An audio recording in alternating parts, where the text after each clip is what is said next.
Dans le dernier chapitre, nous avons déjà discuté des paramètres pour les étagères, où nous pouvons définir une grille, et ainsi placer automatiquement les étagères dans la bonne grille.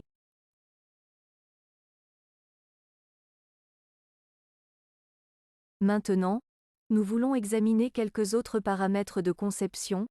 Par paramètres de conception, nous entendons finalement tous les paramètres que nous pouvons entrer directement ici, sans avoir à cliquer dans les détails.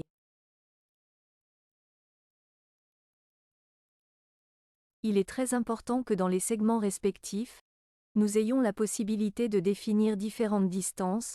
Par exemple, dans les segments supérieurs, nous avons la possibilité de, par exemple, définir des distances différentes.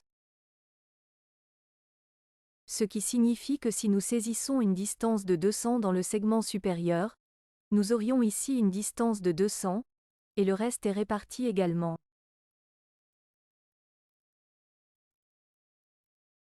Nous pouvons ensuite le mesurer en prenant simplement une valeur, dans ce cas, par exemple, le point central une fois, et nous pouvons maintenant prendre ce point central ici en bas, puis aligner vers le haut, et si nous retournons ici, nous allons vers le point d'arrêt une fois de plus, à une valeur de 200 mm. C'est donc la segmentation. Nous pouvons bien sûr aussi définir la dernière valeur à 200, et alors la moyenne sera toujours calculée, ce qui signifie que nous avons toujours besoin d'un espace réservé avec 0, ou un petit trait. Si nous entrons toujours 0, alors tous les segments seront également répartis. Nous avons donc la possibilité, dans chaque segment, de définir des largeurs de segments différentes, en utilisant un espace réservé à 0.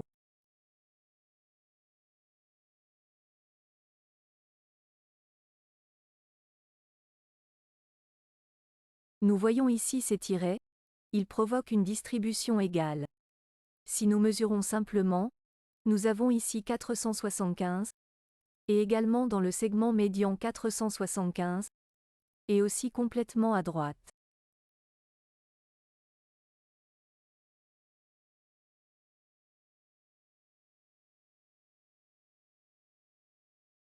Cependant, si nous définissons un « égal » dans un segment, c'est-à-dire, mettons un « égal » signe ici. Confirmons le tout avec entrée, alors des largeurs de façade égales sont créées. Je fais cela dans le segment supérieur également, et nous regardons maintenant le tout dans la vue plan second, et mesurons à nouveau la distance.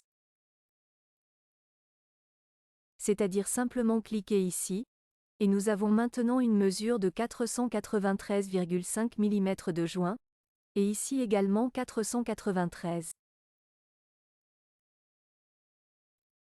Ainsi, il est très facile d'avoir des largeurs de façade égales ou des mesures de lumière égales.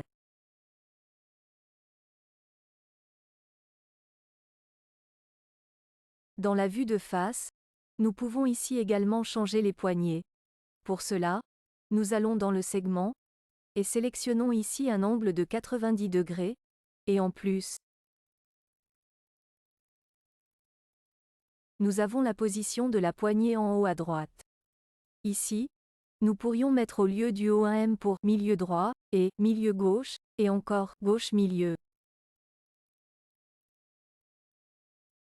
Si je change maintenant la direction d'arrêt, la recommandation est de dire qu'au lieu d'une flèche ici, c'est un L, un grand, petit, L, et alors sera automatiquement transformé en coche.